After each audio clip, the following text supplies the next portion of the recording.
Welcome to the Constitution Call, everyone. It's 10/4/24, and we're going to start the call with none other than Silver 57 Jim, and I'll give it over to you, Jim. Thank you, everybody, for being here. Well, folks, we are in uncharted territory. The country has never been in this position in the last 160 plus years.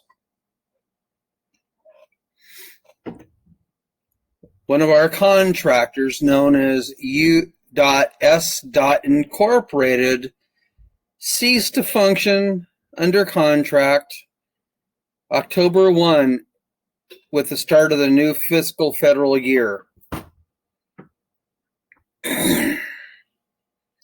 So recently, a certain alphabet soup organization was just grilled why they don't have any money to help anybody. Well, because of Norton versus Shelby County and West Virginia versus EPA and the Chevron deference case, all the three-letter agencies have had their agency authority teeth pulled. This includes the infamous and ever so feared Instant Robbery Service and the Internal Revenue Service. Now, in the living room, someone says that they were under audit. And so I have to ask any of you, what do you do for a living? Literally ask yourself, what do you do for a living?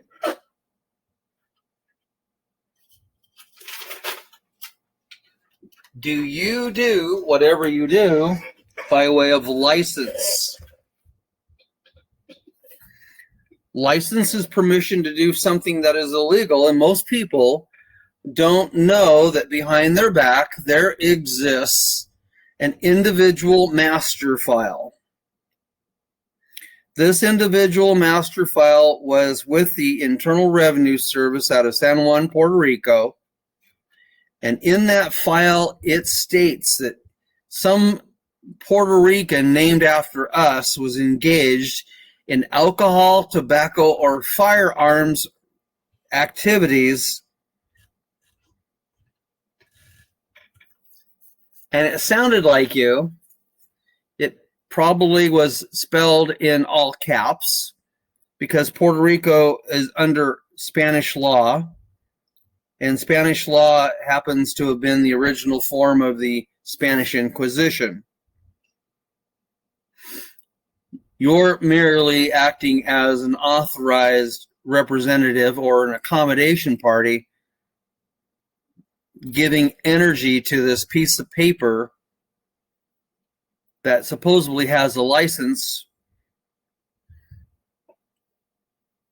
But are you from Puerto Rico?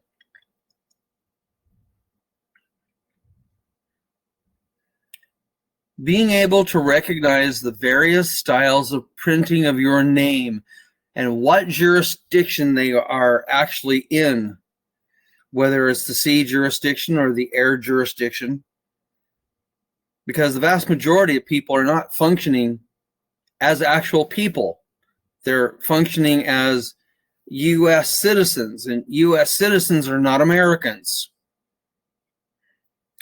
Every last one of us was spoon-fed a crock of bovine barnyard biomass, and it's still steaming.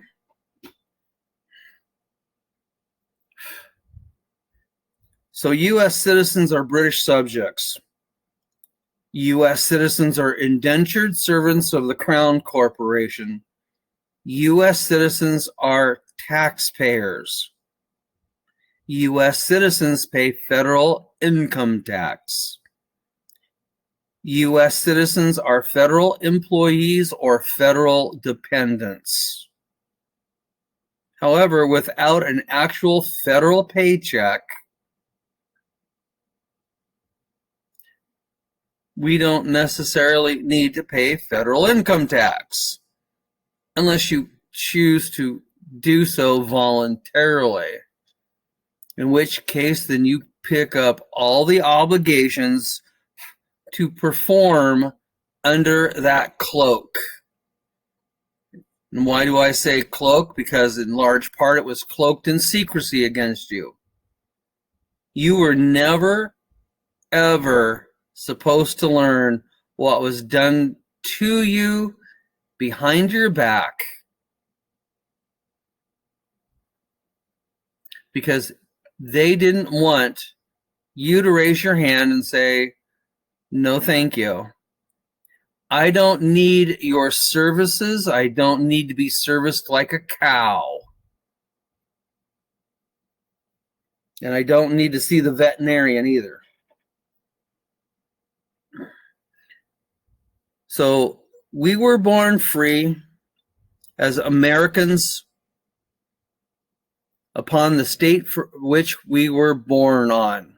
And each state of the Union of States has its own people. However, our mothers were forced to sign a pile of paper at the hospital, which denied you your American birthright,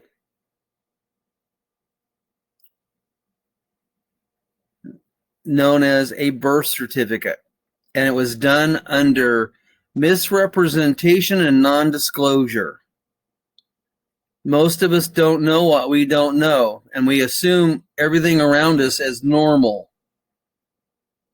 But this fraud ended up catching our contractors by surprise, that we found out what was going on.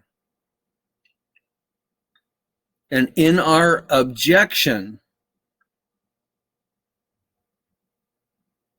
we have told our contractors, no new contract will be extended to you, because after 160 years, why would we trust you going forward? That was the King of England, the Lord Mayor of the City of London. And in the municipal side of the equation, that was the Vatican. So the federal municipal conglomerate, properly known as United States in all caps, entered Chapter 7 bankruptcy together with all of its presumed to exist franchises created under the City of Washington, D.C. Statute Vital Statistics, Chapter 2, Section 7207, Paragraph 10, 1980, which identifies the individual federal municipal trust estates named after British territorial U.S. citizens that are also estates in Admiralty jurisdiction.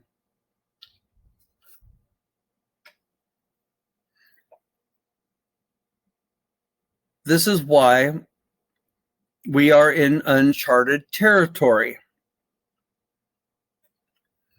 October 1 was the end of the federal fiscal year, starting the new one.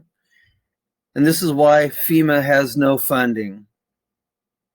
This is why many of the three-letter agencies are going to start systematically disappearing in the landscape, and the personnel that used to work under them will be reassigned other stuff. Our federal contracted military operation has been reverted back to landed military operations.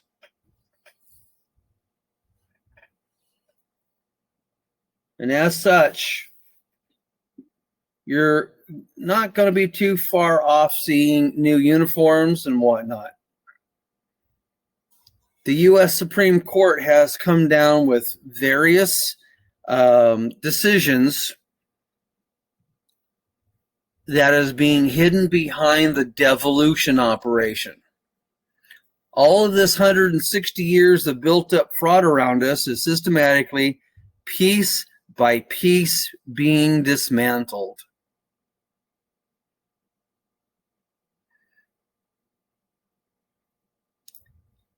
And it would be incredibly startling to people if all of a sudden everything was dismantled, drug across the stage simultaneously. It would be mind-boggling.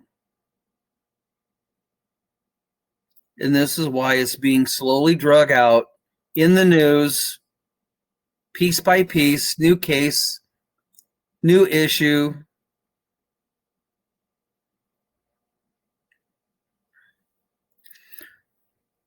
So the service corporations that we have grown up knowing, such as the state of Kansas, state of Texas, state of North Carolina, state of Washington, they're corporate entities that are subsidiaries of United States in all caps. And in the case of the state of Washington, its Dun & Bradstreet number is 04873-0422. And we on Washington have 39 counties. And each of these 39 county corporate charters have their own Dun & Bradstreet number. This is where the combined annual financial reports come from, because pretty much all states work on a binary or biannual budget.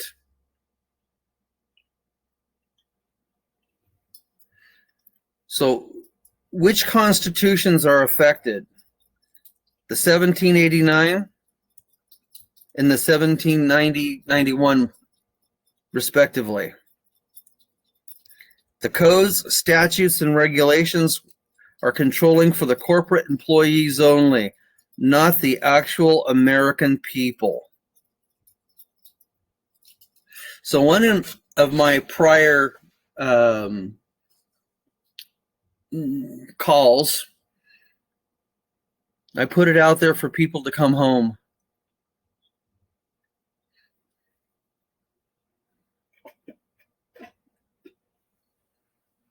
Wouldn't it be nice for you to be recognized as an actual American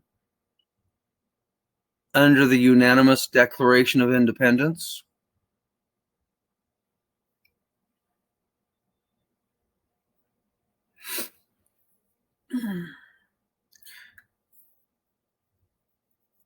The Federal Reserve went bankrupt in 2009 timeframe. And as a result, the Treasury is in the process of bringing out a new kind of currency, commonly known supposedly as the rainbow currency.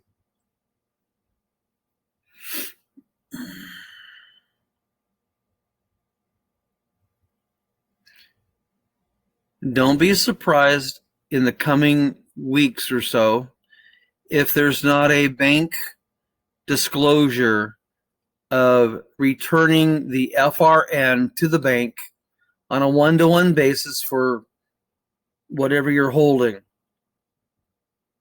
So be prepared to empty your pillowcase, your mattress, get the stuff back into the system and get it converted.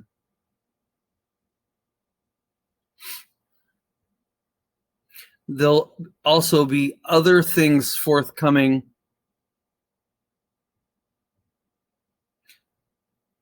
And all I can say is if you're actually a declared American,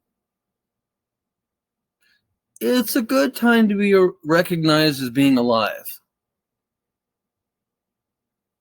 Yes, it's going to get a little bumpy.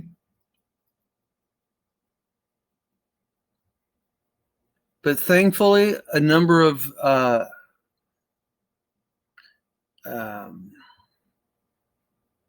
chuck holes have been skirted. It's the best way to describe it. Had these chuck holes not been recognized and filled in, it could have been quite ugly for the whole world.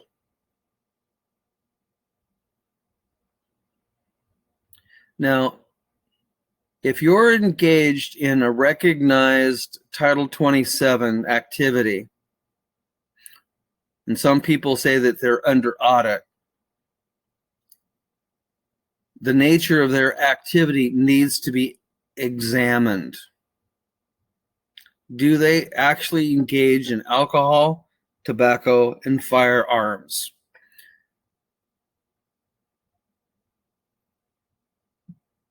There is an IRS, or was an IRS facility in Hoytsville, New York. An IRS office in DC, Fresno, Ogden, Atlanta, Georgia, and a few other places across the country. If you're in those areas and you have the opportunity, look them up in the phone book and make a drive-by.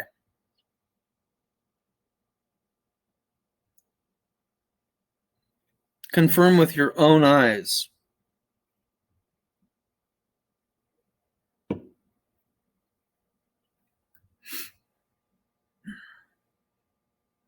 Other than that, I don't have much to say this evening.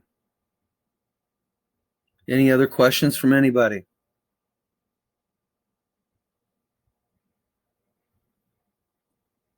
I have a question for you. My mom is from Italy, so my dad met her when he was in the service, and my brother was born, I believe, in Austria. So what would their status be? He was born in a military, on a military base, I think my brother was, in Austria. Okay, so where was your father born? Wisconsin. All the foreign-born sons and daughters can adopt Wisconsin as their adopted domicile because of dad. Okay. Okay. Now,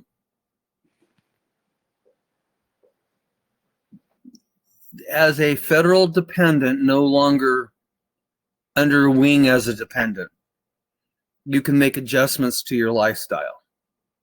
And it's simple. I'm going to make sure that the proper paperwork is put into play. And then the military being drugged back to the land and soil, the military handling of something that happened in 1958. I have to track down to see if it's still current. But I may be filing a paper that allows the veteran to file and then get reservist back pay. I have to check on this. Because really the DD-214 is simply a hall pass that says you don't have to be in the barracks come Monday morning.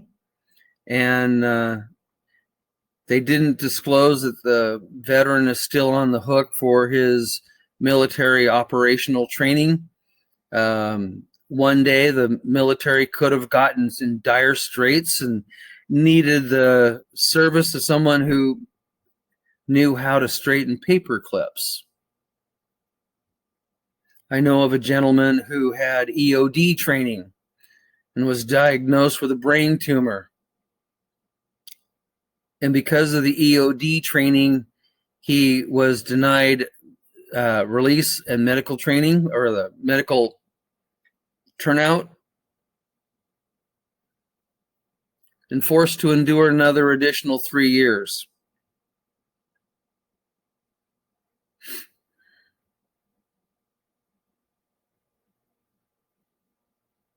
Most of the folks, when they're presented all the paperwork, never actually sit down and read word by word what their contracts are.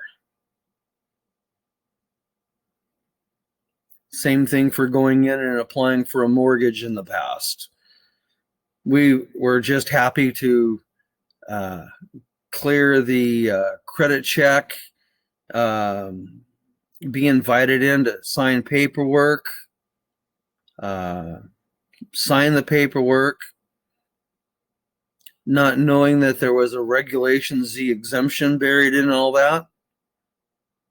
We get the key and we run out of the signing like kids running out of a candy store. Lots of things are about to change for all of us. Any other question?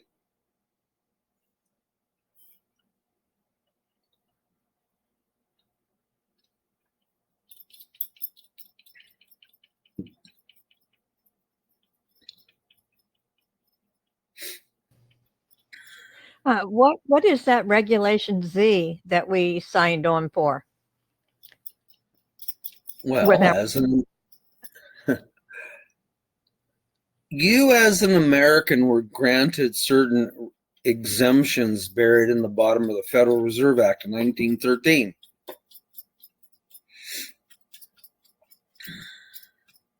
And those exemptions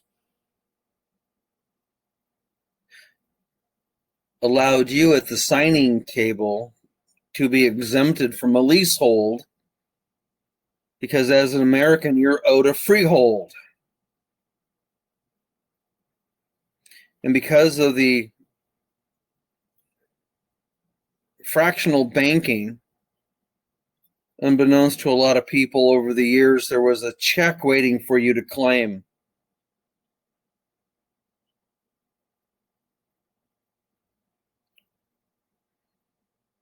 And without knowing about the exemption, you never claimed it. So once you grabbed the key and walked out of the signing, and you didn't come back to claim the check, it was deemed to be abandoned property. And the banking community got to use it freely on your back. Can we go get it now? It's been it's been 10 years since I signed that paper. No, everything is being changed over, and as a result of it, we have a let's see how I describe this. For those that have or are about to do their paperwork, there will be restitution for a lot of taxes and other ill-gotten gains from the corporate realm.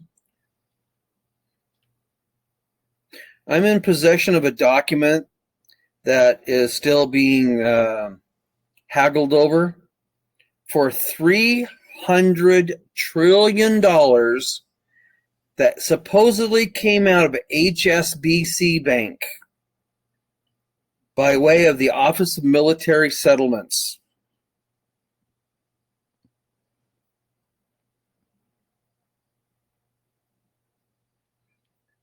That's a lot of money. Give you an idea what kind of money that is. You can spend $1 million a day for over 2,700 years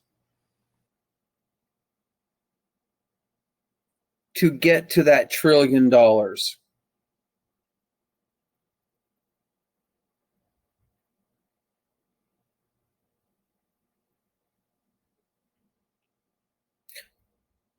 So for a country of a little over 300 million, that's almost $1 trillion apiece for us, that if properly set up, we could live off the interest alone and never touch it.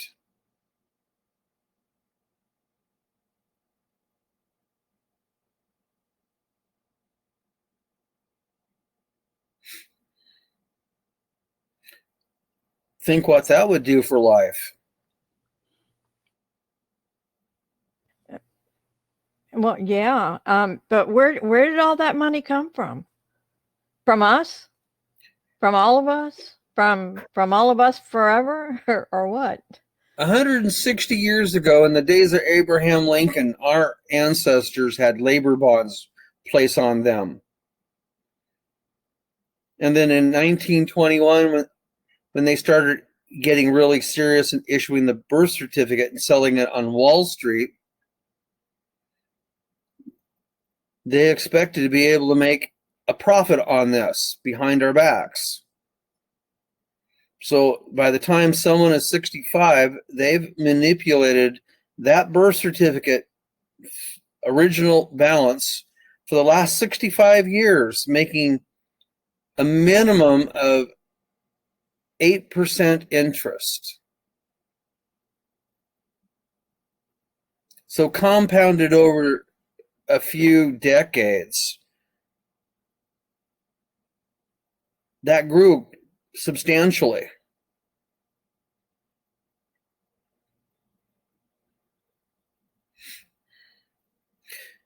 The Social Security program was only set up for municipal federal government employees.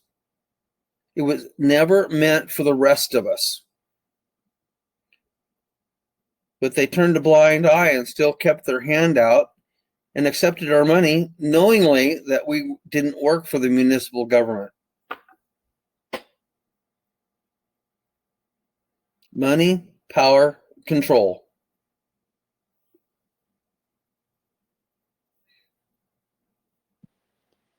So does the Treasury have this 300 trillion, or where is that 300 trillion? Is it HSBC owes us that money and we'll never pay it, or where is the money? Supposedly it was put into the wherewithal of Donald.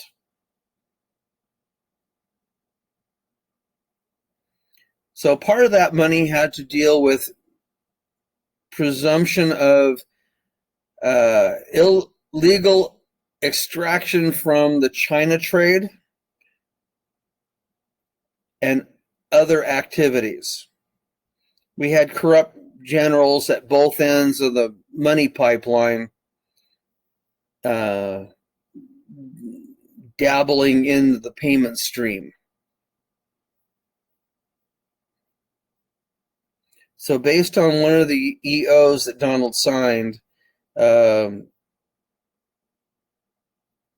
they went after all the ill-gotten gains from everyone.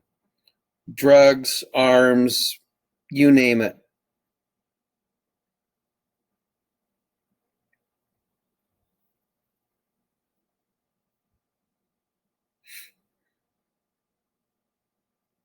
Anything else? Yeah, why did it end up all in one spot, in one bank? Didn't you say it all came from HSBC? Yeah, Taiwan was set up as a financial tax haven.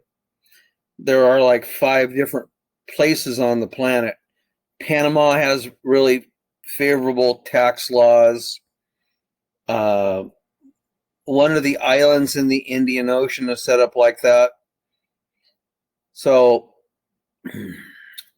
in Title 26,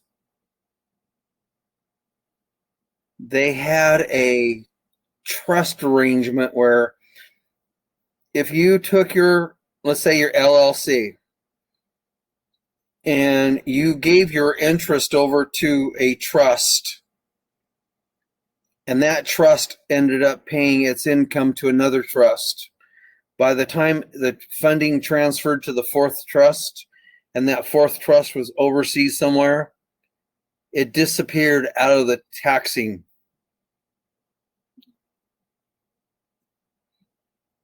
exempt haven.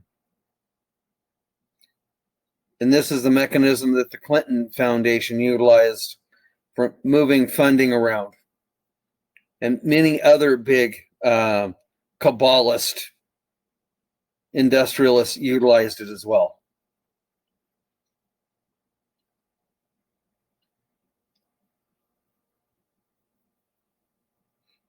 Anything else?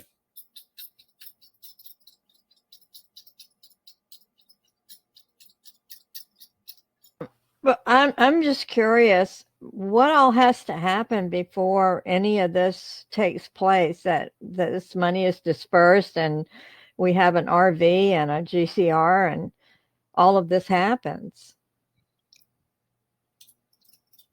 Well, there's two forms of Gesera, and depending upon whether it's the original farm claims one or the other version through the military. The military is squarely in the midst of everything because back in the day of Lincoln, the military was put in oversight of our money and the bar. And then they did a poor job of the oversight and were in some form corrupted by the bar.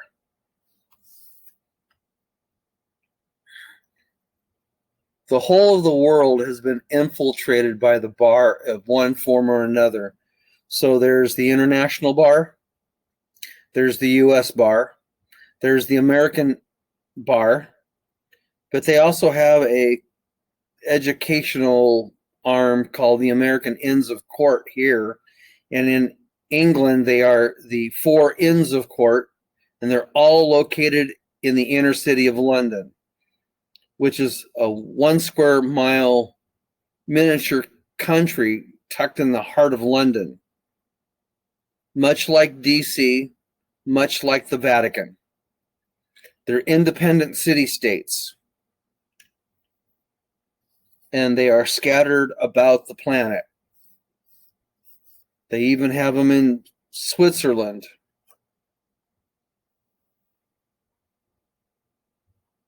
Monaco, I believe, is one of them as well. Are you saying there's more than 3 city-states? The realm of the city has been sprinkled like dandelion seeds.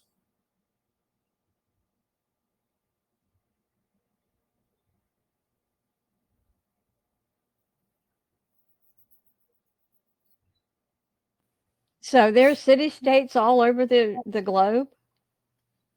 Pretty much, they're out and around to help distribute control and management.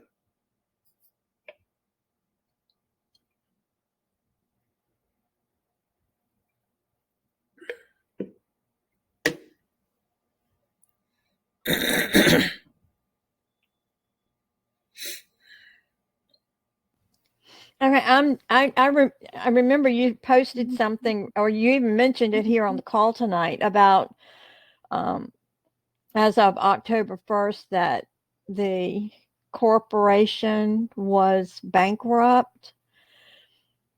Mm-hmm. Is there any way? Do you have anything that shows that we can present to our members that are asking about that? Sure. I posted a court case. Donald took the company into bankruptcy May 4th of 2020 in Florida Tallahassee District Bankruptcy Court. And he took 4 other entities with it.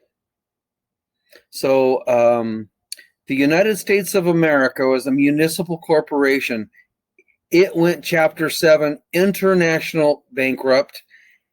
And you'll only find it if you go through like the G7 records, because it was an international bankruptcy.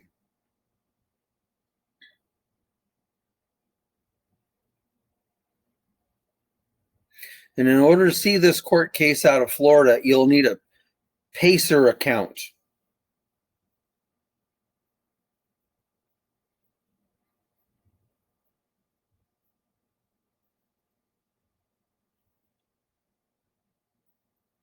I don't Is have that a something problem. for Florida? Is that something for Florida courts? Pacer, is that like the over governing entity for documents or something in Florida? No, Pacer is a federal site. Oh, okay. And what do you have to be in order to get into that site? Well, I'm a researcher. So, Oh, so you can get into it. Is that what you're saying? yeah. Okay. Well, can you get into it and pull out some information or take pictures of it or whatever? Something that we can have here at Seeds of Wisdom to show people? Yeah, I'll do that. The other thing is the Supreme Court is unwinding and recognizing the difference between someone who's required to have a driver's license and the open right to travel. And so a certain retired sheriff was given some information and he went after it. And as a result, it's mind-blowing.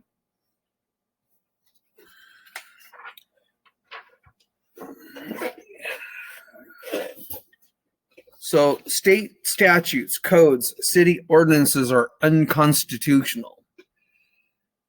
And there are, what was that? Or it's over a dozen pages of court cases that cite various aspects of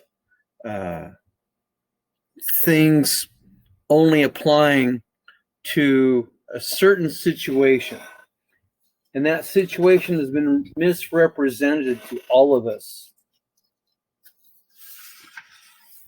So up in the room, there is an article called Big Hats Off and a Little Addition. And it lays out the court cases that reaffirm the right to use the road when you're not engaged in open commerce, like an Uber, a Lyft driver, a taxi cab, a delivery truck operator, or a semi-truck. Because those are for profit operations across the road. But just because you grab your car keys, walk out the front door and go down to the grocery store to get milk, butter, and eggs and a good steak for dinner doesn't mean you have to have a driver's license to go to the store.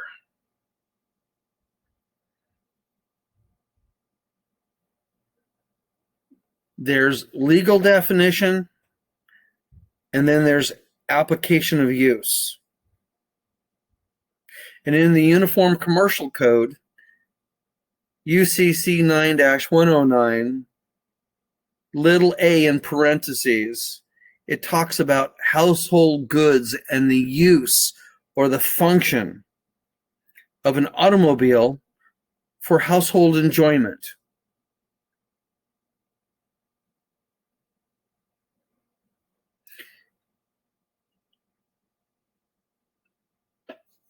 In 49 Code of Federal Regulation 390, there are all kinds of definitions of when certain things happen, how they apply to, like, a motor vehicle is different from a carriage. When it's used for commercial purposes, and such as like a school bus or a Greyhound bus, hauling cargo or property. And hauling is a commercial term. You have an absolute right to move your own private property from point A to point B. You know, a blanket and a picnic basket going to the park is not a commercial activity.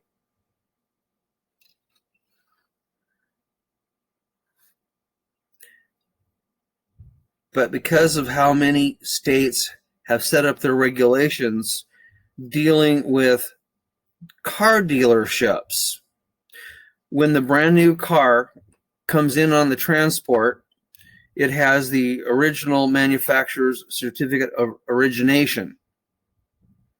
And most states have a time limit once they transfer the car to someone to send paperwork to the state capitol. And so in that paperwork, the state obtains a security interest in what is deemed to be a motor vehicle, and you end up with a undisclosed chain of title discrepancy. That's being addressed.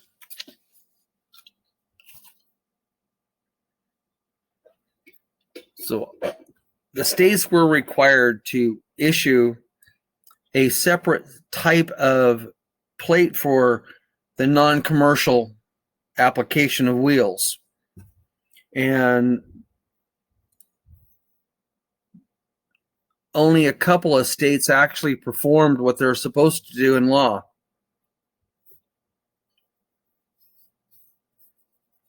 And now they're being forced to recognize the error of their ways.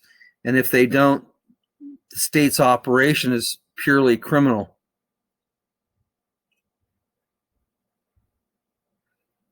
The denial of a remedy based in law makes that denial a criminal activity. There cannot be the conversion of a right, and the state can't license the right.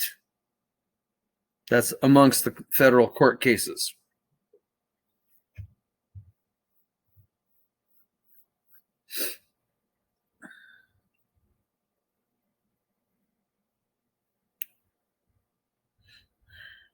So in the next 6 months to a year, you're going to see significant changes, structural changes in the landscape around you. Don't be shocked. So right now, you said there are states that are not complying.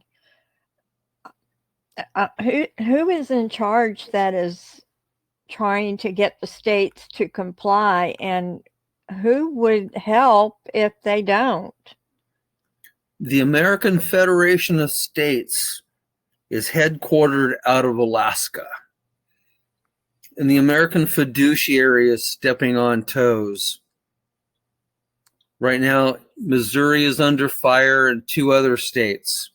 Alaska complied without too much arm twisting.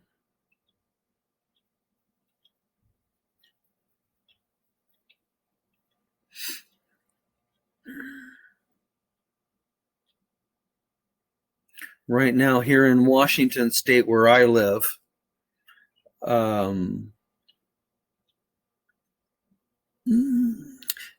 the folks that have been running the corporate state of Washington are getting a deep farm glove examination.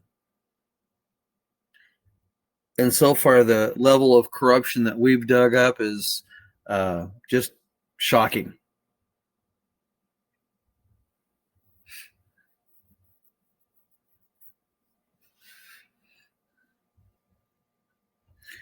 But when your respective state is overrun by foreign agents known as attorneys, and they give improper advice to the state and the training agencies, as the police academies, they don't know because they've been misinformed.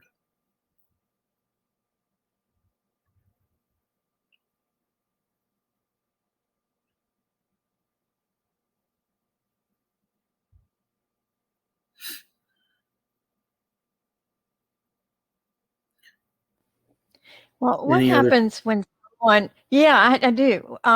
What happens when someone runs for office, for even a county or a state, not even the federal, but yes, even the federal, and do they learn all of this information about the corporate and the corporation? And do you think they know all of that information? Very, very small group of people at the very top know about this. Because our American history was removed from the public school system in 1976, pretty much everybody under the age of 64 doesn't know what they don't know. U.S. history was left in place with the assumption that was America. So based on a faulty understanding and misrepresentation, pretty much all of us have gone forward. So half of what we know is wrong, and the rest of our life we have built upon a foundation of lies that were fed to us.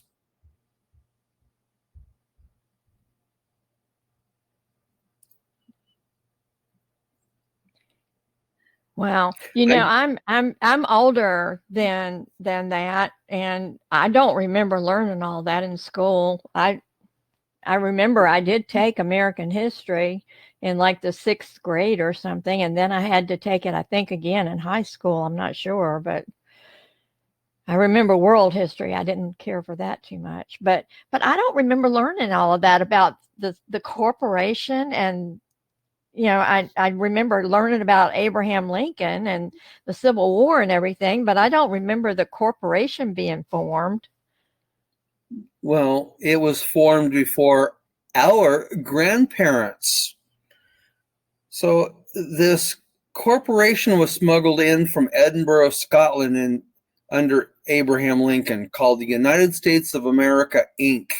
It was a British Commonwealth corporation. And the reason it was brought in here is it sidestepped the constitutional contracts from the 1789 authorization. And then when they put its corporate paperwork in Delaware and then smuggled it into D.C., then put Lincoln on a train, our great-great-grandparents and their parents who voted for Lincoln made the self-determined, undisclosed admission that they were British subjects. That's how the democracy got populated.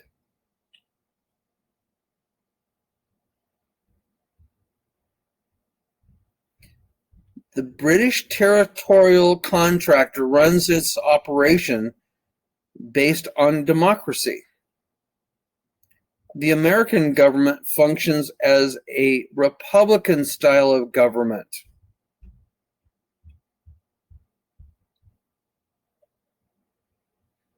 And by not teaching the differences, and by removing script or cursive writing from school, subsequent generations no longer had an interest in reading the Declaration of Independence.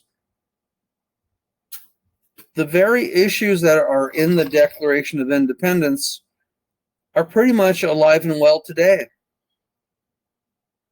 Same general grievances, same general folks. It's just a new storefront shingle on it so you don't recognize who's who at the zoo.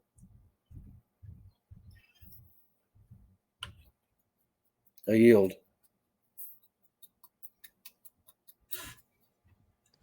And by the way, I'm 67 and I graduated in 1975, and I was lucky enough to go through U.S. history, Pacific Northwest history, American history, and world history.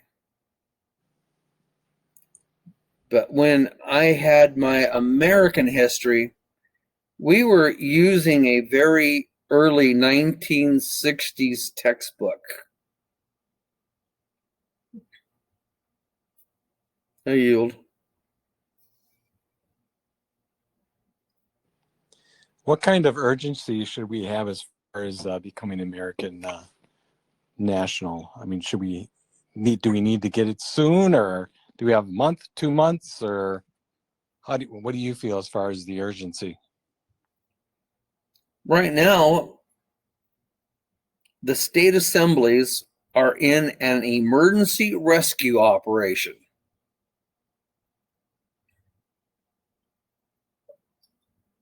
All 50 states are doing their darndest to outreach to the people. But we also have a recognized group of folks who are trying to divide, conquer, and distract and misrepresent other interests.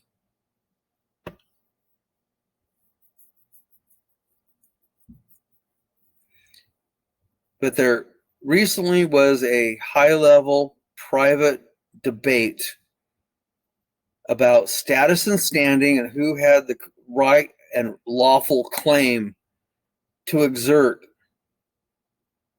and we prevailed.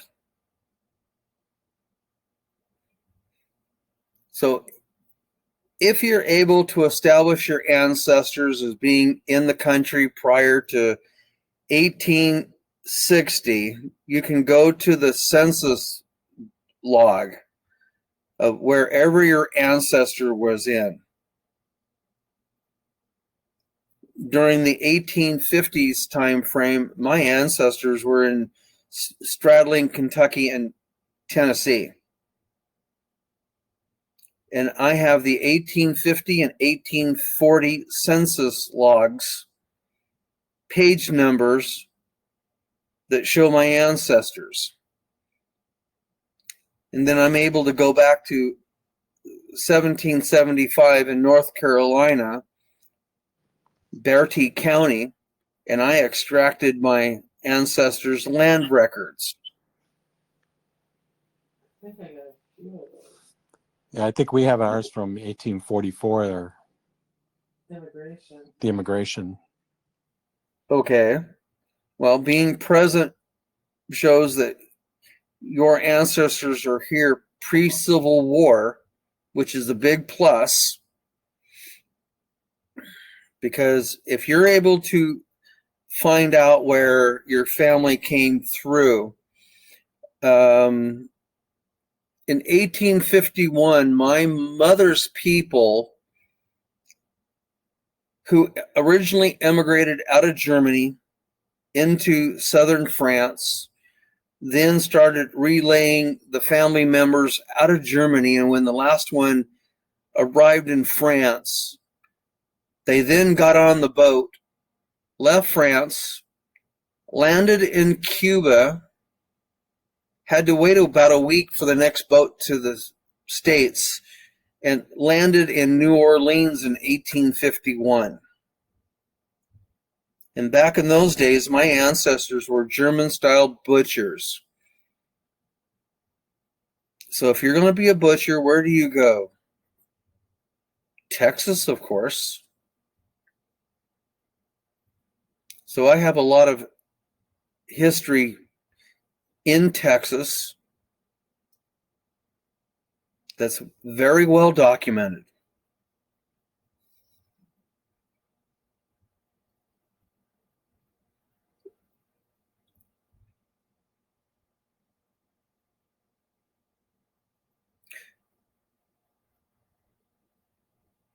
So if you're able to establish your lineage before Lincoln, you can overcome any of the arguments that you aren't American.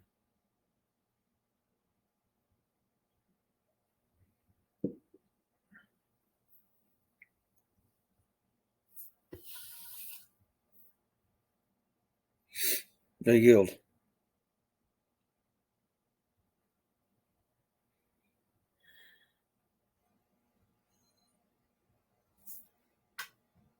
Anything else? Are the documents that you get off of Ancestry legitimate? Yes. And you can also go to the LDS Church. They have one of the best genealogy archives around. And then you can bring your sources together and cross-validate?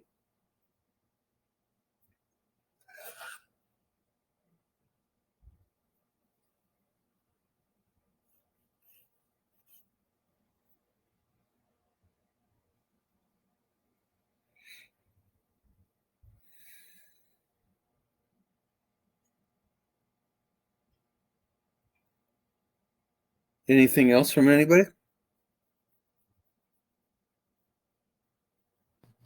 If we don't have our genealogy all the way back to before Lincoln or during the Civil War, but we were born right here in America, and we can show our birth certificate showing that we are born in one of the states here in America.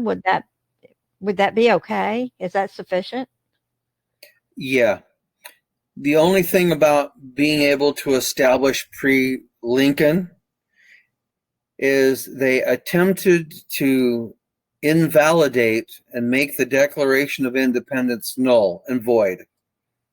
If you're able to establish that your family was pre-Lincoln, you can overcome the attempt at liquidating the Declaration of Independence.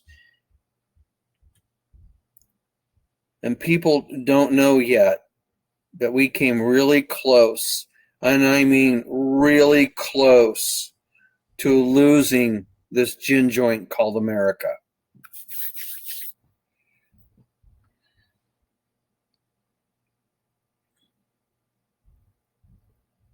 So you're saying that what we should all, if we can, find out what our genealogy is and go back as far as we can to where our ancestors came over from Europe or wherever they came from. I know one in my family was here. They're American Indians, but the other, I'm not sure.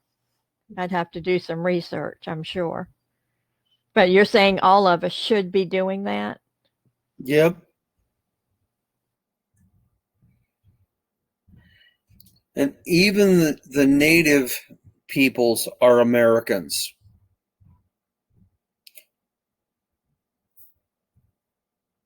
So the Sioux Nation is a nation of people. The Iroquois Nation is a nation of people. The California Nation is a nation of people. The Texas Nation is a nation of people. This is part of why we are the melting pot of the world. Multiple nations of people can inhabit the same ground, intermingle, cohabitate,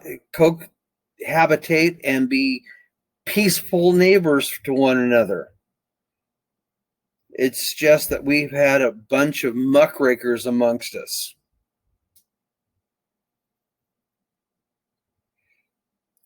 And boy, did they take advantage of us.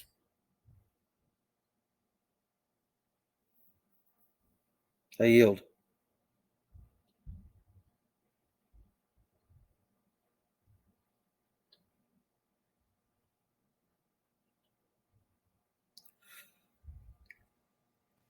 Anything else from anybody? Yeah. Yes. Hi. Thank you so much for all of this information. It's been amazing. I live in Hawaii, and we have a lot of immigrants that, have come here. I myself am Native American. I was born, in one of the northern states. Um, but there are a lot of people here in the islands that come in from, like, they immigrate from, like, the Philippines or from Japan or from China, different countries. So what happens with them, and what do you see? I mean, do you know anything that's happening here in Hawaii? Okay, as an immigrant, they come over and they're green card holders. It's well recognized that the corporate entity, in many instances, drug these people for decades before they would get them to a naturalization ceremony. And in that green card status, they were obligated to be taxpayers.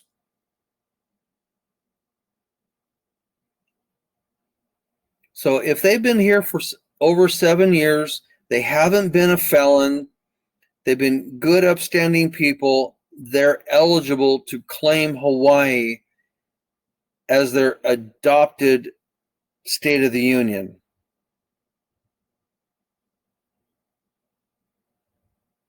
They'll need to bring forth their naturalization paperwork, but there is a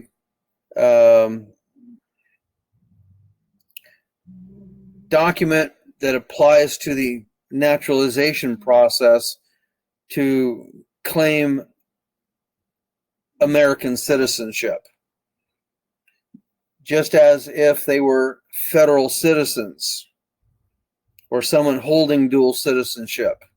They can be an American, yet work for either the British territorial or the municipal government, straddling the fence as a dual citizen while they're on the job. They can reclaim themselves until they retire or leave that job, and then automatically roll back into their birthright standing. It just depends on the situation and the needs of the people. Okay, with that, say like second generation, born and raised here. Okay. And obviously they can't claim their lineage, right? Because their parents were immigrants. So what do they do in that sense? They do the paperwork. There's a court case out of California in the 1800s called Wong Kim Ark. So in this particular situation, mom and dad came over from China during the Coolie Run for building the railroads. And Wong was born in San Francisco.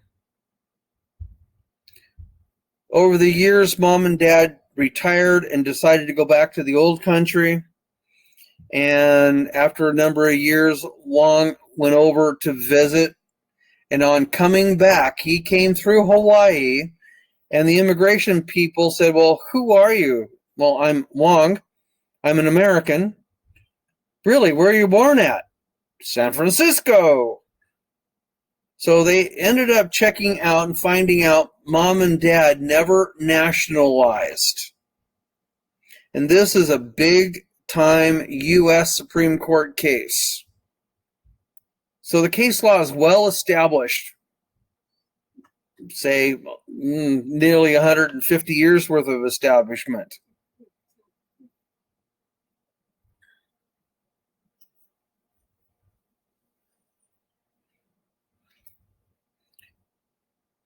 If mom and dad never naturalized, then the sons and daughters need to recognize their situation and do it. Excuse me for a second. I need to step back and take my dog out.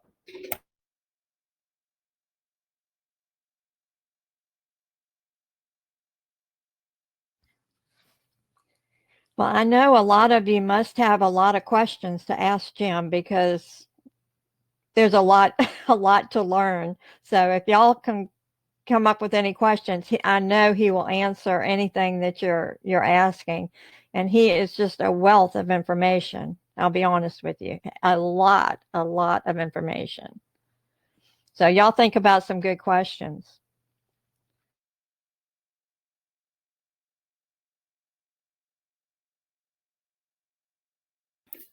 I'm back. Anybody else think of anything juicy?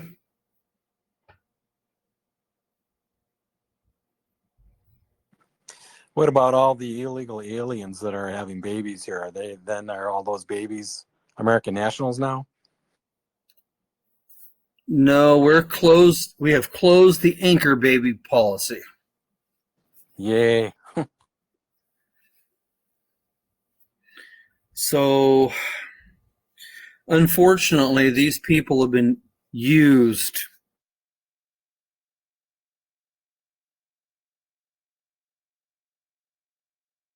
I also think a lot of them have been Jim? paid Oh, to be sorry. here.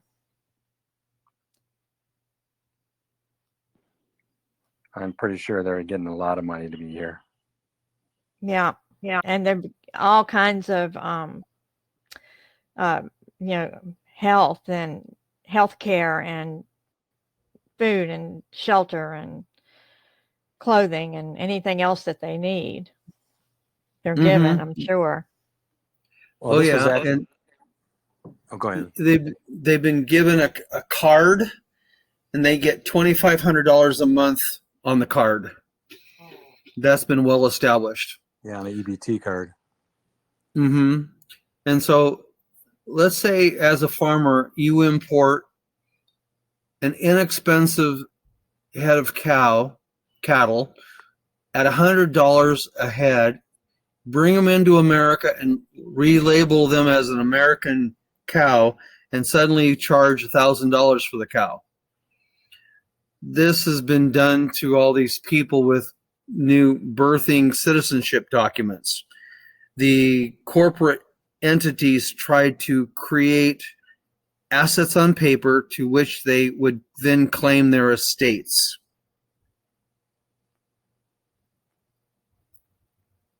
And using their estates as collateral for the granting of credit.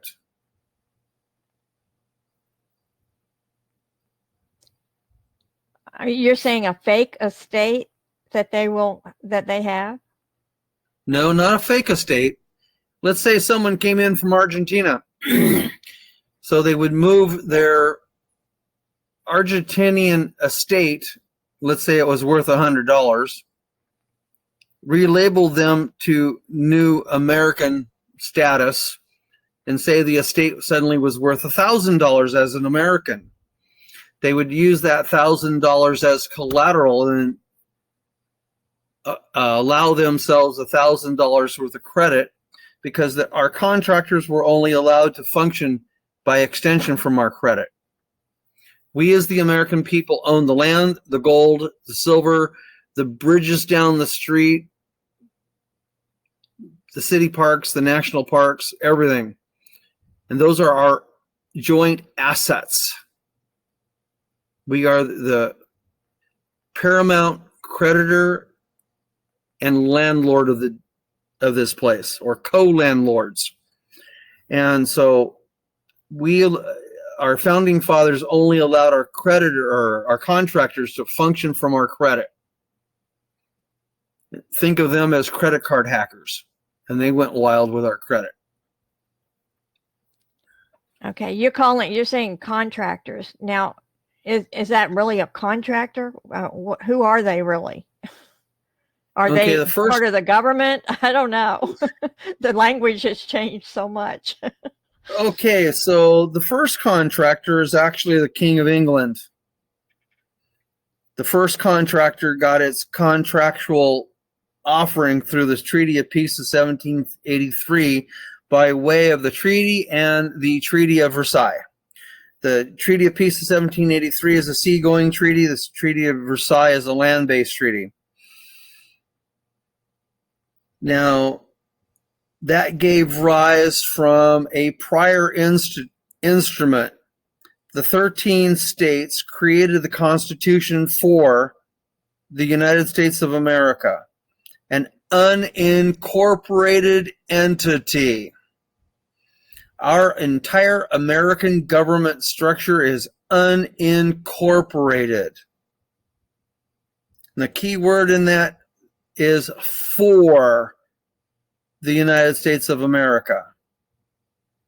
And that is 1787.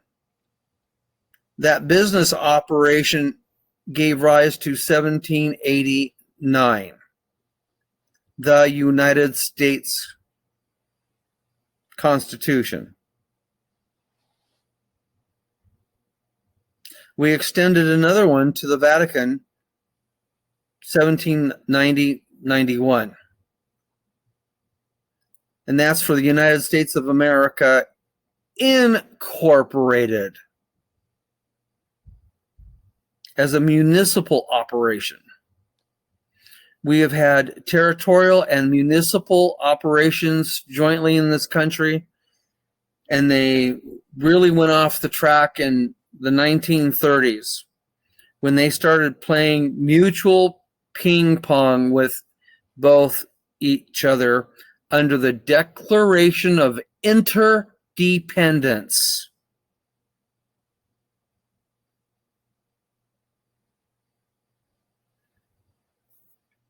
I depend on you, you depend on me.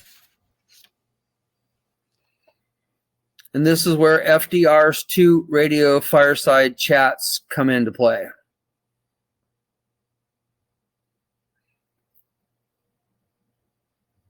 Because he pledged the municipal citizenry to pay the debt, as well as the British territorial citizenry created by the birth certificate to pay the debt. But back under Lincoln, under the Emancipation Proclamation, what he really did was steal the Southern slaves from the local plantation and made them federal corporate government property. This is why Martin Luther King was parading that sign said, "No second-class citizenship."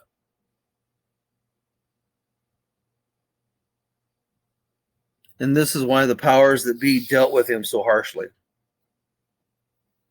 They didn't want him to let the cat out of the bag.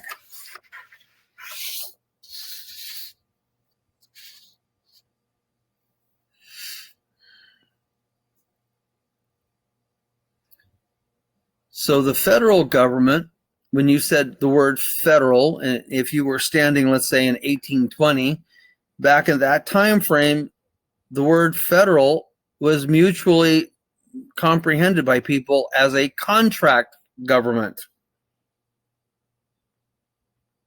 So the federal territorial government and the federal municipal government were contract governments, service providers. So think of Dunkin' Donuts going into a sideline of providing governmental services, all the while still maintaining its donut operation.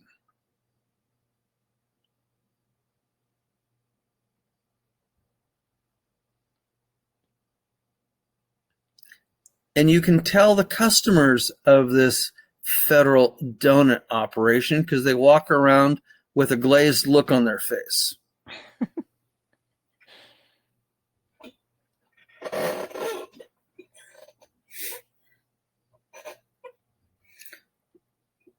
So by the time we get into the early 1900s, our teaching institutions were infiltrated.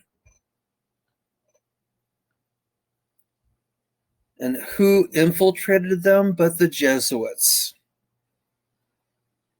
So the teaching institutions that taught the teachers who became the professors, who taught the teachers who are now teaching school, have systematically, per generation, been dumbed down.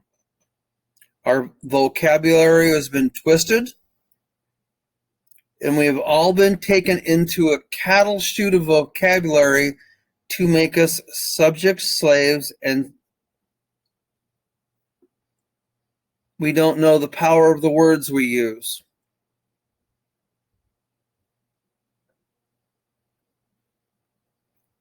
For instance, to drive. You know, you got the car keys in your hand, you hop in the car, you're sitting behind a steering wheel. But are you actually driving as a commercial driver? Or are you just going to a concert or the grocery store or over to your girlfriend's place or going to visit the grandparents? Most of us are not engaged in for-profit over-the-road activities.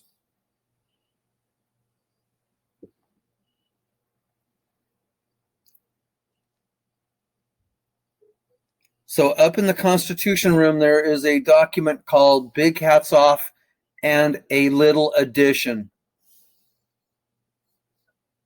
I would recommend you go and retrieve that.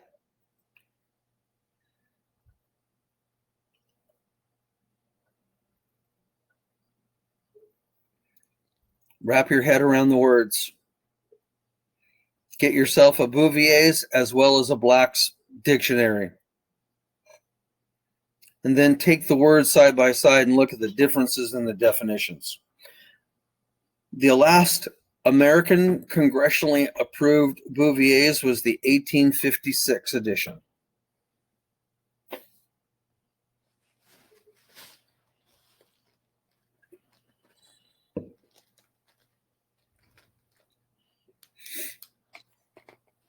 And where could we get that? Oh, you can get it off of most of the booksellers.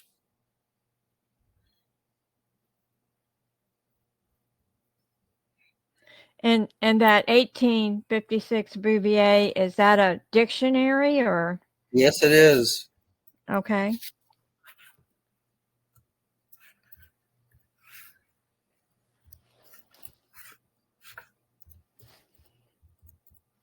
I think the Black's is a law dictionary, isn't it? Or is it? Yeah, it is. And I think they're now up to like the 8th or 9th edition. And so you can get the 1856 Bouvier by Kindle for $11.99 right now. And it is a 2-book volume set, hardbound.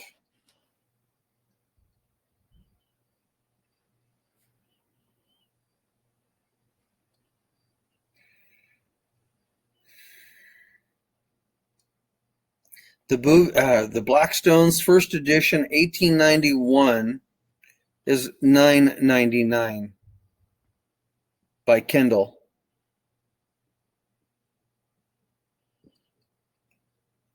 So if you have a tablet, there you go.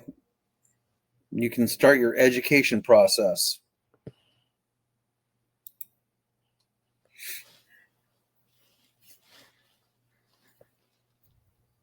Well, I think that's a good place to start because of the fact that so many words have different meanings today. They're not what we think they are, that's for sure.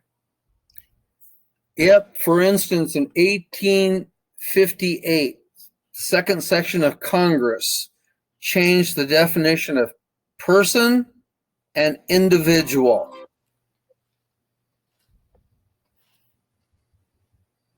From the everyday comprehension of a man and woman to an artificial entity.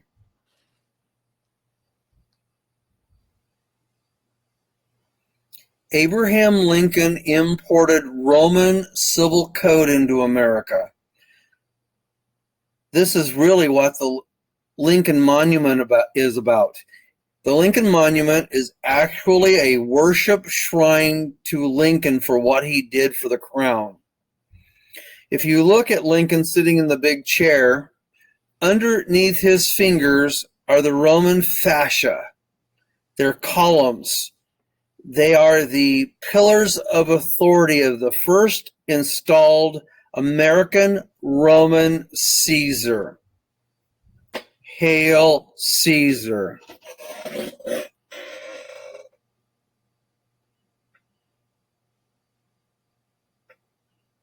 I'll be right back.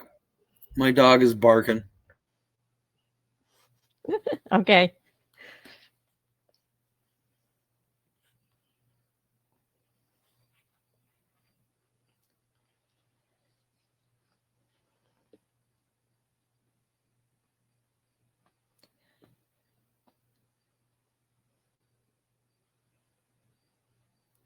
Okay, I want y'all to think about some questions because like I said, Jim knows a lot of information that we don't have the slightest idea even happened. Unless you've been in this and been around somebody that knows all of this information, you probably don't know a lot of things.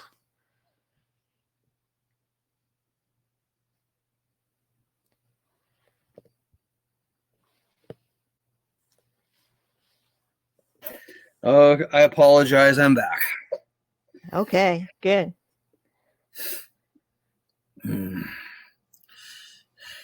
Anybody else? If you want, Jim, you can just kind of, give some people, give everybody some background of how all of this even happened.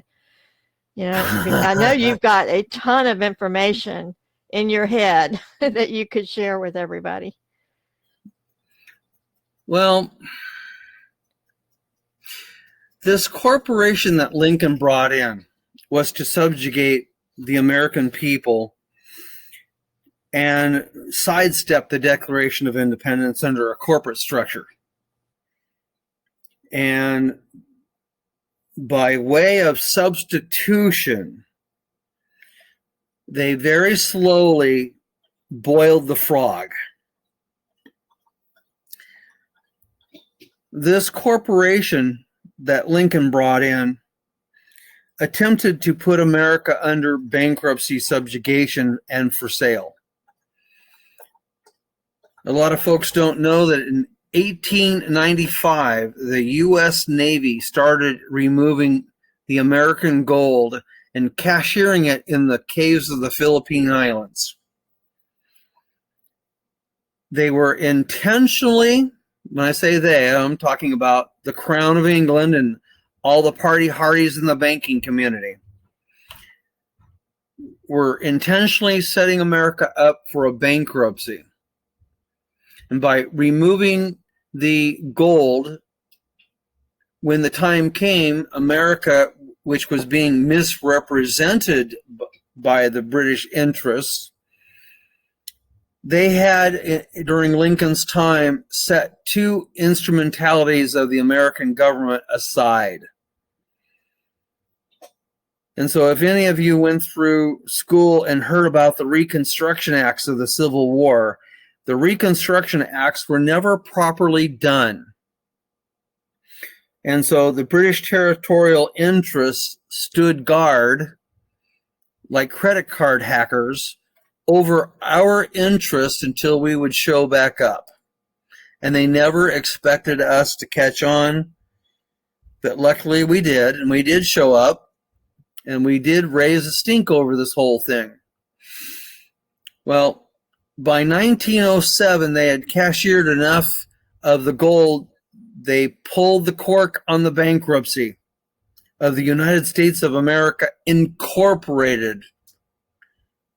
And when the international trustees stepped forward under the collectors for the bills, we don't have enough gold to pay the bill.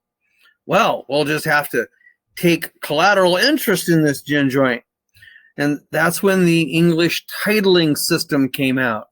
This is why you have deeds on your properties. And you've been recategorized from an American to a British territorial citizen living here under the Residency Act of 1790, providing goods and services to the American people if you can find one. U.S. citizens, as British territorial citizenry living here, hold a leasehold. And we get back to the mortgages.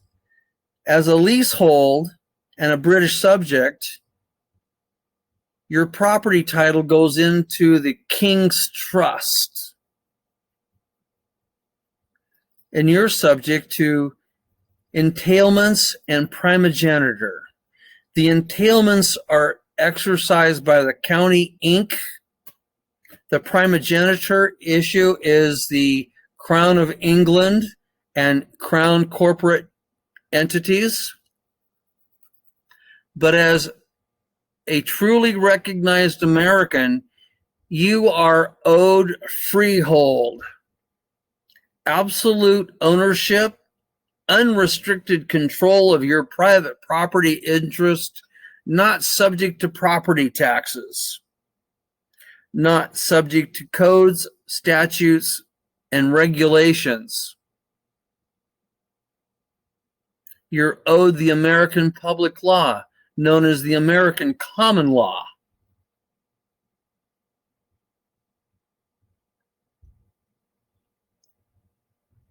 They truly set up a system to screw us all.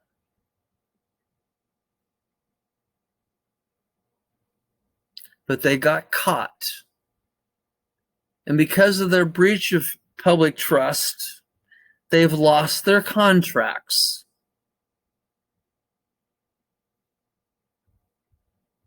In part, this is why when Donald visited the Queen of England and he walked in front of her and the media said, "You disrespected the Queen," Donald was there in demanding subjugation and surrender.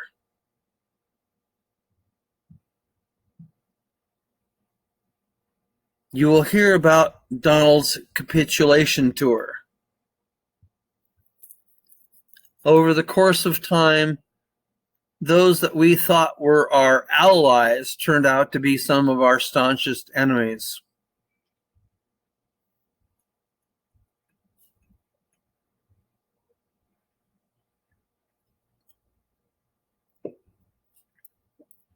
However, we also found out the infiltration applied to virtually every so-called governmental entity. All those entities sitting around the United Nations tables are actually corporations. France Inc., Italy Inc., Brazil Inc.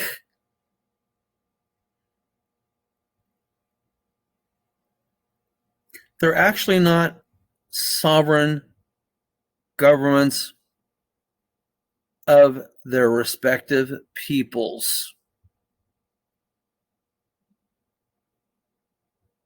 And so the three-city state, the Vatican was the spiritual head of the snake. London was the financial head of the snake. In Washington, D.C., on our behalf, we were used as cheap international commercial mercenaries. Cheap thugs for hire.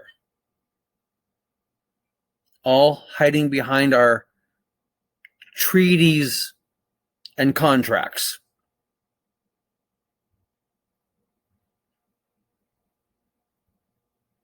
So I believe up in the Constitution room, I posted something called a Milligan ex parte document. Please download it if it's there. Every state of the union is issuing their own version of this instrument. I happen to be the co-author of this instrument.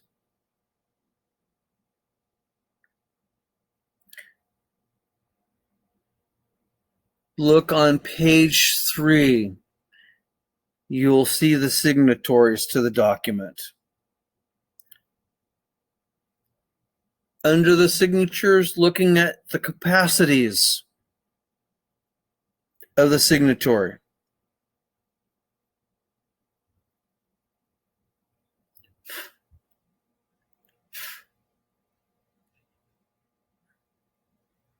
This document was served on all branches of the military,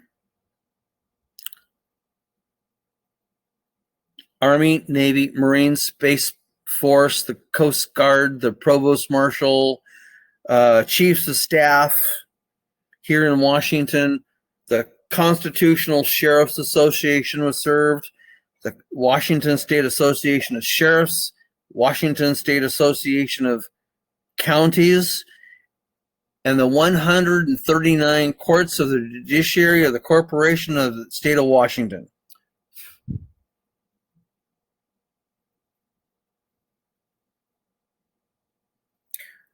Donald got served at Mar-a-Lago.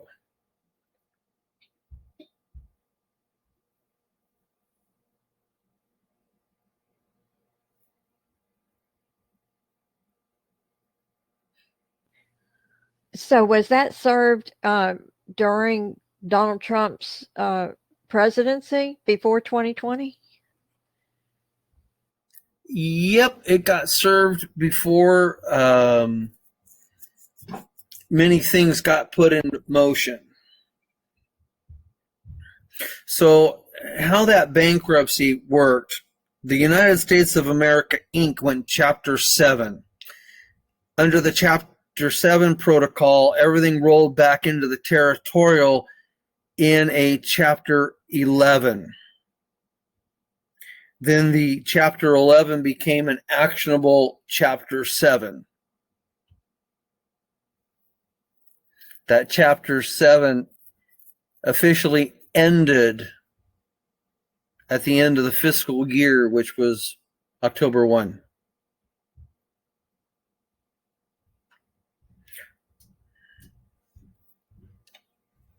So right now, a small functional budget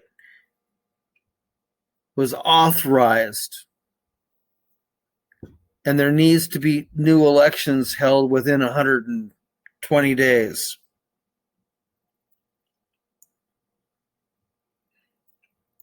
So the states of the Union, as the founding fathers set up the 13 colonies to be states, jointly brought their international authority together in a singular institution known as the Federation of States.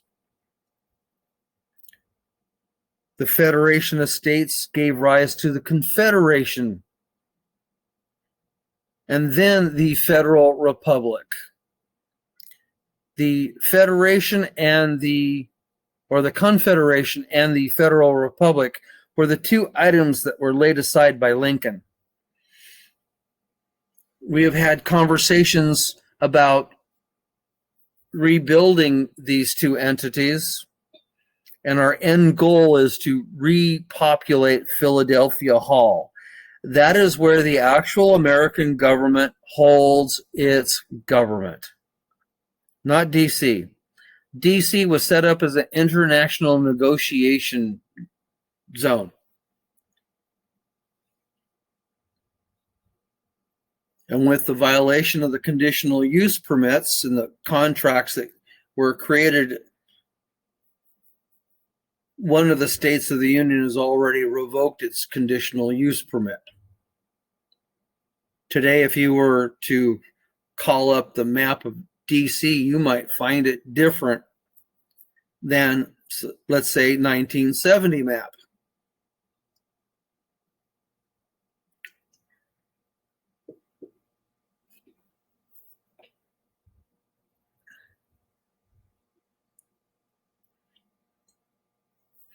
That's why when I first came on, I said, we're in uncharted territory.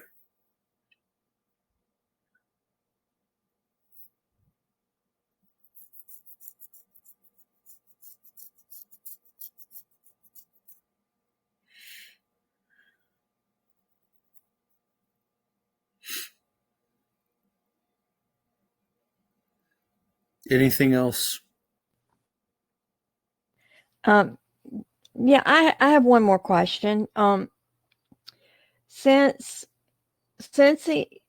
the corporation is now bankrupt, and what happens if they release another bug and we have another pandemic?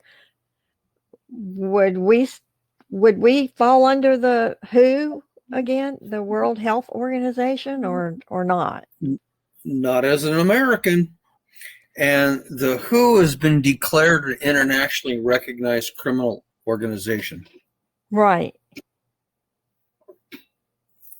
But if we were still part of the corporation, they would force us under that. Is that correct or not? They tried. They tried to do an international corporate health protocol takeover. Well, in reality, what they did is pollute the genome of about 67% of the global population. Yeah. The jab is a genomic bioweapon. So the writer of the International Bioweapons Law came forward and said that these so-called vaccines aren't vaccines, and under the UAE, they don't conform to generalized health practices. So the degradation of the population is now well recognized in certain circles, and you're seeing protocols come out about being able to drive the spike protein and other stuff out of your system. And there are protocols that have been released about being able to do that. However, the DNA mechanism is supposedly permanently driven into the rewrite of one's DNA. Will the med beds take care of that or not? I'm hearing different stories. There are multiple styles of medbed. But if there is no clean genetic information to parallel with what they scan. So let's say you have a hairbrush that has never been cleaned out. In the hair follicles, there are DNA. And if the hair follicle in the hairbrush was pre-jab, you might have half a chance at it.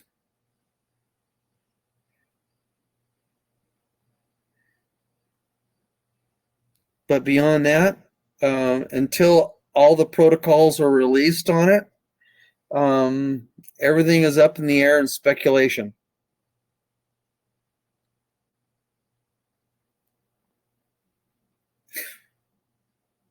But given what was written in the research and the patent,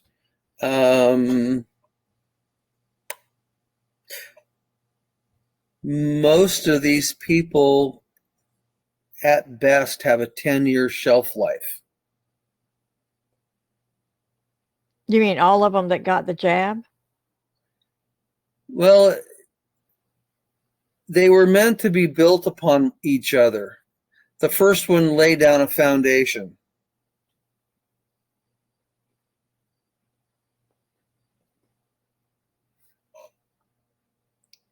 So by the time you get your fourth or fifth, you've got the entire load on board. And based on one's independent genomics, how it rolled out on the character that had the 3, the 5, the 7, whether it was Johnson & Johnson plus Moderna plus Pfizer,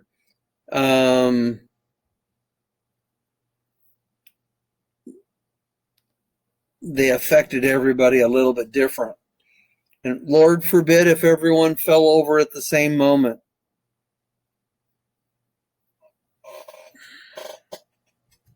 That's why there is a rampant explosion of turbo cancers.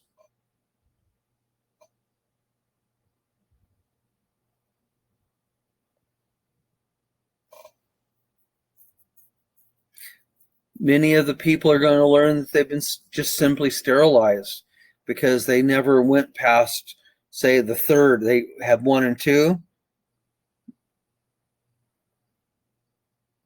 And their health degrades slower than someone who has, let's say, the 4th one.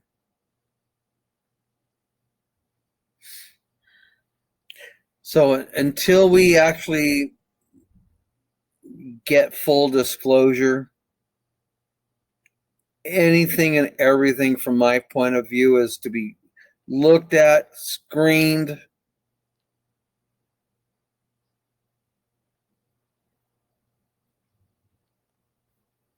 cross your fingers, cross your toes, and kiss the rabbit's foot.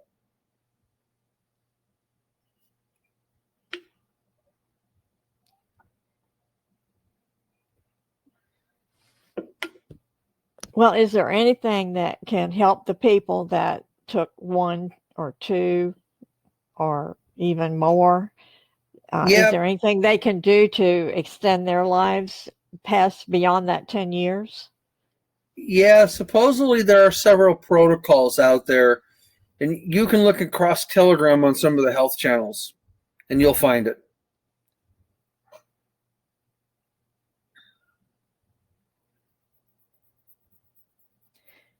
And then you're saying that if and when the med beds come out, they might do so as well, correct?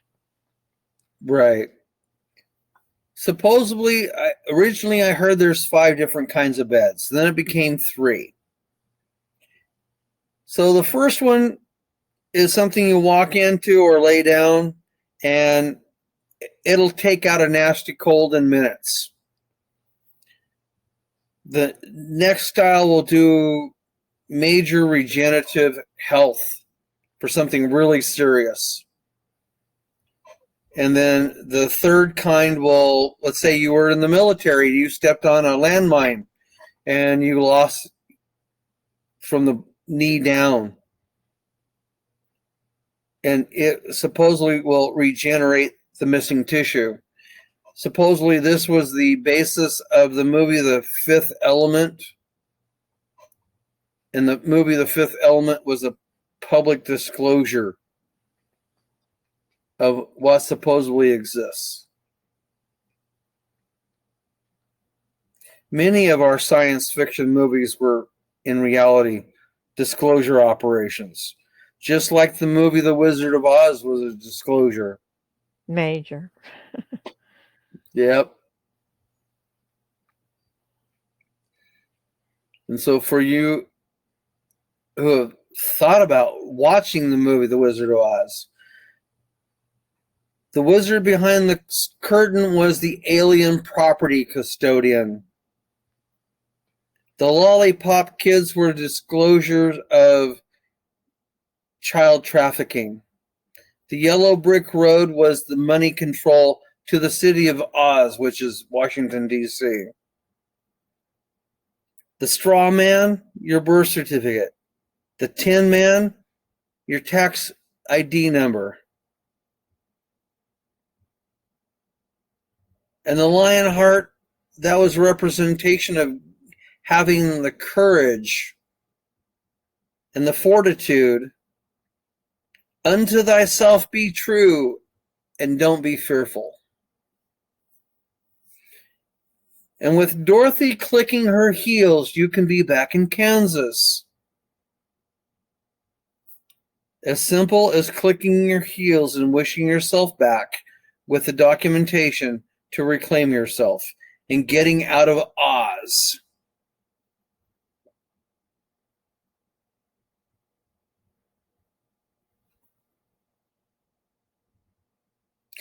The radio program, The War of the Worlds.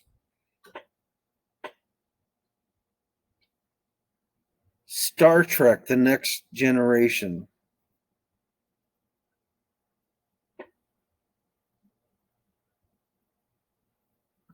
Mattel and Hasbro doing these weird little toys that the kids can take the arms and the legs and bodies and heads and swap them around.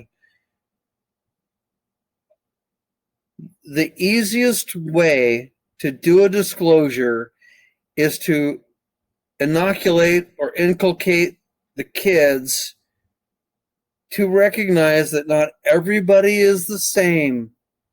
You can mix and match heads, legs, arms. You can mix and match and make your own creation.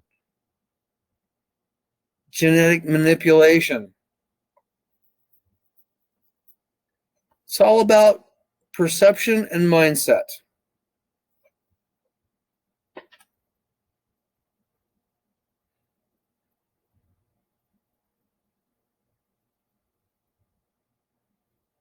I yield.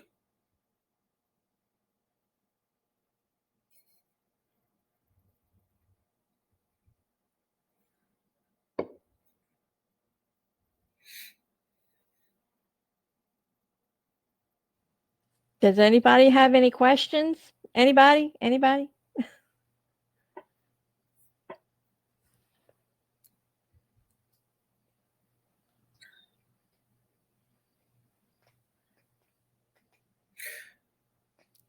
Well, for those of you that have shown up, I thank you for your time.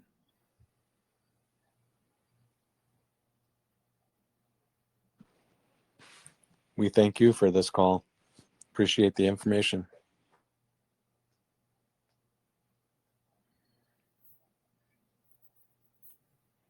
If there's anyone that's ready to go ahead and make their change your status back to American, Jim has all of that information as well, and he'd be glad to share that with you. Some of the documents I've already posted in the room, but I'm going to make sure that all the documents, it's an easy process, generally speaking, for most people. It's a one-page declaration of you reclaiming your natural birthright heritage, whether it's California, Kansas, Maine, Florida.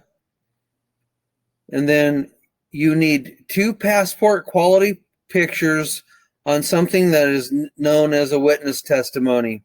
You go find 2 people that are willing to go to the notary and say, I want to get this notarized. You see this picture?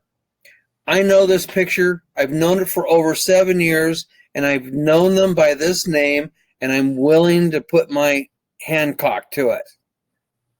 And they get it notarized. And then we need a copy of your birth certificate or your naturalization paperwork. Now, in the case of naturalization, there's a separate instrument with different language in it.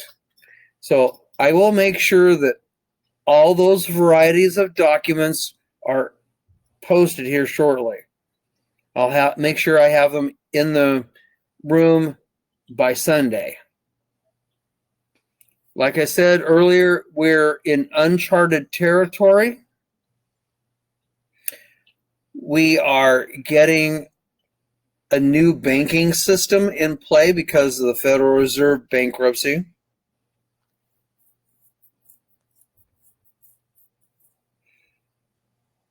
I will make sure that the contact page is posted on how to get hold of your state's assembly. The one-pager is the easy part. People tend to get nervous when you ask them to go get this notarized for you.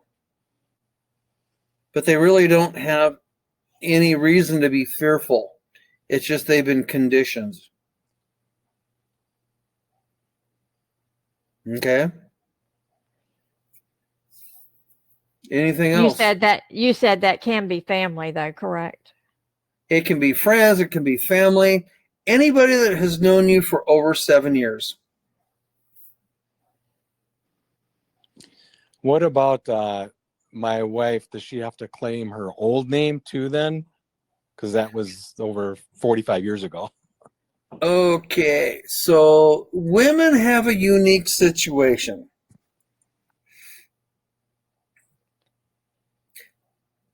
I know someone who's been adopted multiple times. They are in possession of 4 separate birth certificates and 3 social security numbers. So all of those names that they have ever been known by, they need to reach back and reclaim them. Now, marriage, adoption,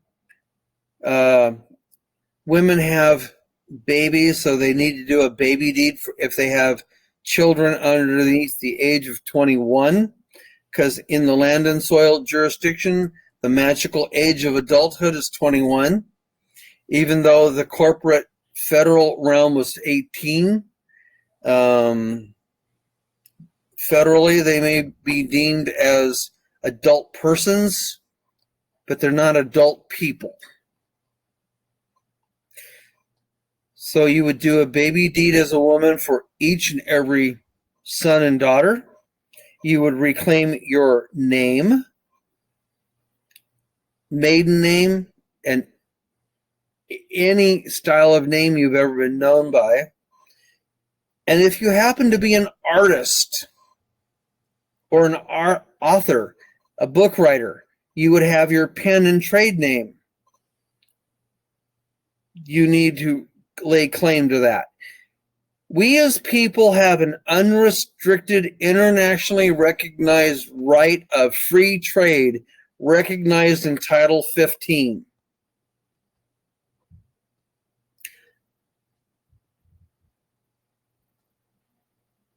And unbeknownst to most people, a $15 trillion bond has been put in place in the Treasury to allow us, as the landlords of this place, to function in international trade. And as a result, you don't need a license. But as a person, a fictional entity, you do not have an unrestricted right to commerce. Because as a U.S. citizen, not physically within the 10 square miles of D.C., once you are deemed to be outside of D.C., you're automatically recognized in commerce. In sea jurisdiction, maritime commercial admiralty law. This is why the gold fringe around the flag. And most people don't know that there are two flags. One is a wartime flag, which 99.99% of the people recognize. But we have a peacetime flag, where the red and white stripes are vertical, and the field for stars is white, not blue. And the stars are blue, and that is a peacetime flag. And the real America has been in a continual state of peace since 1814.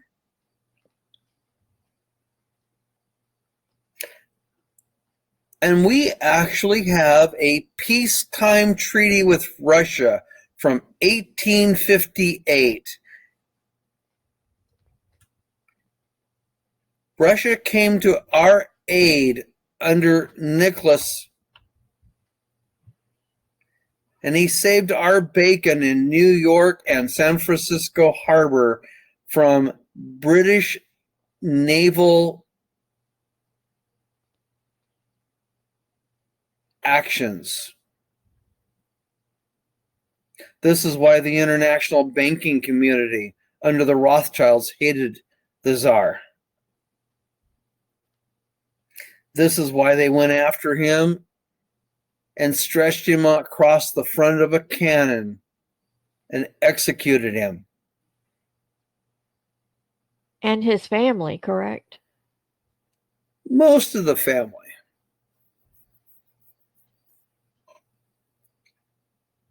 It's like in the 1936 time range, the Federal Reserve approached the Imperial Royal Chinese family for the leasing of gold.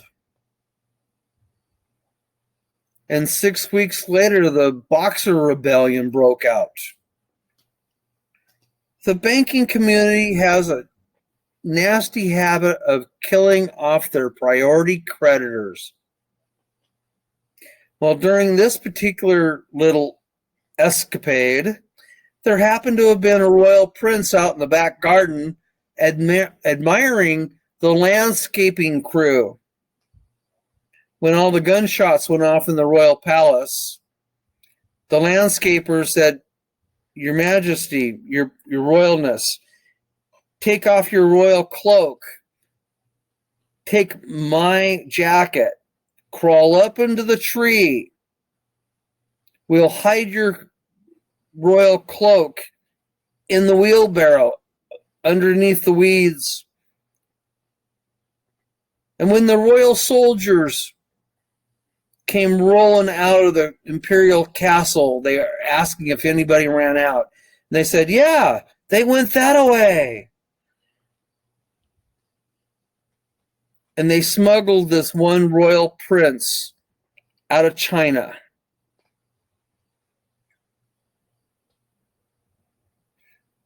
It took many decades to get the contract for the lease of the imperial royal Chinese gold to be smuggled out of China and into the hands of this prince.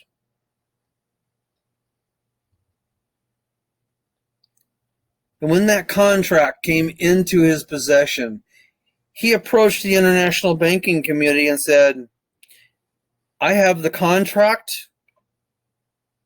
It's a coupon contract. And the coupons were never detached. And the contract stated, if the coupons were not detached for periodic payments, there would be a performance bonus at the end of the contract. This panicked the international banking community so badly. There have been discoveries of tungsten bars, foil wrapped, hiding in depositories. 100-pound dory bars, 10-pound mid bars, 10-ounce bars. The atomic weight between tungsten and gold is so small that until you hit the range of like 10 pounds or better, you might not notice. But at 100 pounds, when you put a 100-pound bar on the scale and it comes up half an ounce short, and you look for scrapes and dings and dents, and you find none, and you look at the historical provenance of the paper, it says this bar is 80 years old, and then you x-ray it, and you find a very thin halo of gold foil wrapped around a tungsten core.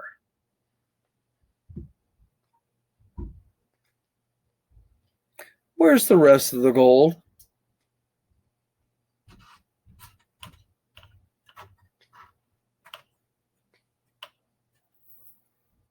On that note, it's 7 o'clock, straight up, Western Pacific time, and I thank everyone's time this evening. Well, we thank you too. Thank you for being here, and thank you for sharing your knowledge with us. Thank you, Jim. You're more than welcome. Thank you, everybody. Good call, Jim. Thank you so much. You folks play nice. Have a good week. Know that you're blessed and highly favored, and you live in a brand new country and a brand new world. Good night. Good night. Thank you. Good night, everybody.